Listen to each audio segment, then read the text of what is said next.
आइल रहे नाचे पहले रहे दुबर पातर, अब एकर हो गइल बा कमर बड़ी चाकर। मजा खूबे लेवेले देई के आतर, देखे में सेक्सी लागे गाल बा टमाटर। माल ई तो लोकल ह, पटेल जी के ठोकल ह। भीतरे भीतर कुर्मियान के जोतल ह।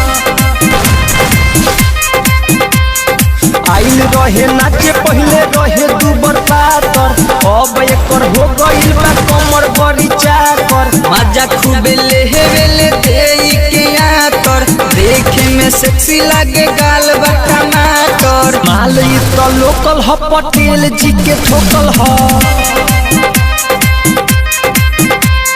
भीतरे भीतर कुर्मियान के जोतल